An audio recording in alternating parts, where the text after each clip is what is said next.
Hello दोस्तों, आज की हमारी कथा है रावण के जन्म के बारे में कि रावण का जन्म कब और कैसे हुआ और क्यों हुआ। रावण किस प्रकार से जन्म लिया और किसके गर्भ से जन्म लिया। तो आइए चलते हैं हम अपनी कहानी की ओर। इससे पहले मेरे चैनल को लाइक एवं सब्सक्राइब कीजिए और कमेंट बॉक्स में एक अच्छा सा कमेंट कीजिए।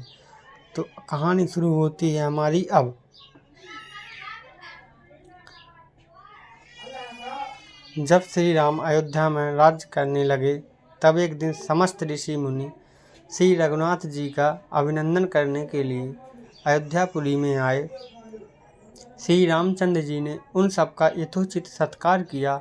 वार्तालाप करते हुए अगस्त्य मुनि कहने लगे, युद्ध में आपने जो रावण का संहार किया वह कोई बड़ी बात नहीं है, परंतु द्वंद्व युद्ध में लक्ष्मण के द्वारा इंद्रजीत का वध सबसे अधिक आश्चर्य की बात है। यह मायावी राक्षस युद्ध में सब प्राणियों के लिए अवध्य था। उनकी बात सुनकर रामचंद्र जी को बड़ा आश्चर्य हुआ। वे बोले, मुनिवर, रावण और कुंभकर्ण भी तो महान पराक्रमी थे, फिर आप केवल इंद्रजीत मेघनाद की ही इतनी प्रशंसा क्यों करते हैं। महोदर, बृहस्थ विरूपाक्ष भी कम वीर न थे। इस पर अगस्त्य मुनि बोले, इस प्रश्न का उत्तर देने से पहले मैं तुम्हें रावण के जन्म, वर प्राप्ति आदि का विवरण सुनाता हूँ। ब्रह्मा जी के पुलस्त नामक पुत्र हुए थे, जो उन्हीं के समान तेजस्वी और गुणवान थे। एक बार वे महगिरी पर तपस्या करने गए। वह स्थान अत्यंत रमणीक था, इसलिए ऋषियों, नागों, राजर्षियों आदि की कन्याएं वहां क्रीड़ा करने आती थीं। इससे उनकी तपस्या में विघ्न पड़ता था। उन्होंने उन्हें वहां आने से मना किया, तब वे नहीं मानी तो उन्होंने शाप दे दिया कि कल से जो लड़की यहाँ मुझे दिखाई देगी वह गर्भवती हो जाएगी। शेष सब कन्याओं ने तो वहाँ आना बंद कर दिया, परंतु राजर्षि तृणबिंदु की कन्या शाप की बात से अनजान होने के कारण उस आश्रम में आ गई और महर्षि के दृष्टि पड़ते ही गर्भवती हो गई। जब तृणबिंदु को यह बात मालूम हुई तो उन्होंने अपनी कन्या को पत्नी के रूप में महर्षि को अर्पित कर दिया। इस प्रकार विश्वा का जन्म हुआ, जो अपने पिता के समान वेदविद और धर्मात्मा हुआ। महामुनि भारद्वाज ने अपनी कन्या का विवाह विश्वा से कर दिया। उनके वैश्रवण नामक पुत्र हुआ। वह भी धर्मात्मा और विद्वान था।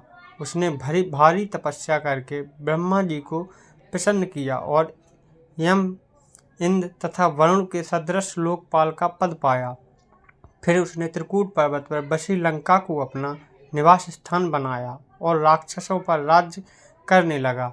श्री राम ने आश्चर्य से पूछा, तो क्या कुबेर और रावण से भी पहले लंका में मांस भक्षी राक्षस रहते थे? फिर उनका पूर्वज कौन था?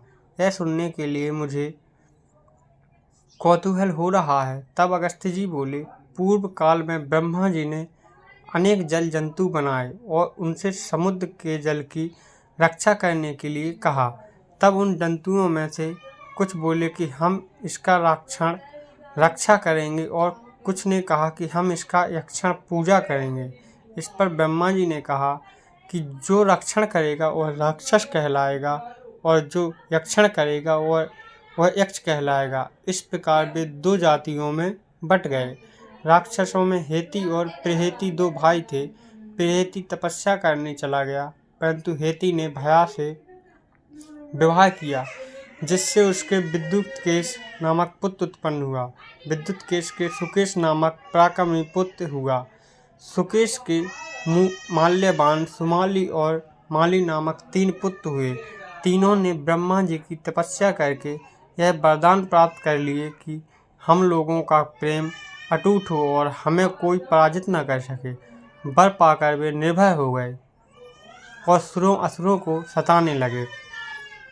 उन्होंने विश्वकर्मा से एक अत्यंत सुंदर नगर बनाने के लिए कहा। इस पर विश्वकर्मा ने उन्हें लंकापुरी का पता बताकर भेज दिया। वहाँ वे बड़े आनंद के साथ रहने लगे। माल्यावान के वज्रमुष्टि, विरूपाक्ष, दुर्मुख, सुप्तधन, यज्ञकोप, मत्त और उन्मत्त नामक 7 पुत्र हुए। सुमाली के पृष्ठ अकम्पन, विकट, कालिकामुख, धूम्राक्ष, दंड, सुपार्थ, संघादि, प्रदस एवं भारकर्ण नाम के 10 पुत्र हुए। माली के अनल, अनिल, हर और संपाति नामक 4 पुत्र हुए। ये सब बलवान और दुष्ट प्रकृति के होने के कारण ऋषि मुनियों को कष्ट दिया करते थे। उनके कष्टों से दुखी होकर ऋषि मुनिगण जब भगवान विष्णु की शरण में गए तो उन्होंने आश्वासन दिया कि हे ऋषियों, मैं इन दुष्टों का अवश्य ही नाश करूंगा। जब राक्षसों को विष्णु के इस आश्वासन की सूचना मिली तो वे सब मंत्रणा करके संगठित हो गए। माली के सेनापतित्व में इंद्रलोक पर आक्रमण करने के लिए चल पड़े। समाचार पाकर भगवान विष्णु ने अपने अस्त्र शस्त्र संभाले और राक्षसों का संहार करने के लगे। सेनापति माली सहित बहुत से राक्षस मारे गए और शेष लंका की ओर भाग गए। जब भागते हुए राक्षसों का भी नारायण संहार करने लगे तो माल्यावान क्रुद्ध होकर युद्ध भूमि में लौट पड़ा। भगवान विष्णु के हाथों अंत में वह भी काल का ग्रास बना।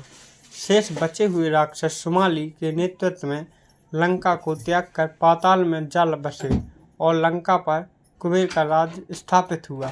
अब मैं तुम्हें रावण के जन्म की कथा सुनाता हूँ। राक्षसों के विनाश से दुखी होकर सुमाली ने अपनी पुत्री केकसी से कहा कि पुत्री, राक्षस वंश के कल्याण के लिए मैं चाहता हूँ कि तुम परम पराक्रमी महर्षि विश्वा के पास जाकर उनसे पुत्र प्राप्त करो। वही पुत्र हम राक्षसों की देवताओं से रक्षा कर सकता है। तो हमारी पहला पार्ट कहानी का यहीं समाप्त होता है और दूसरा पार्ट सुनने के लिए इसी चैनल पर बने रहें।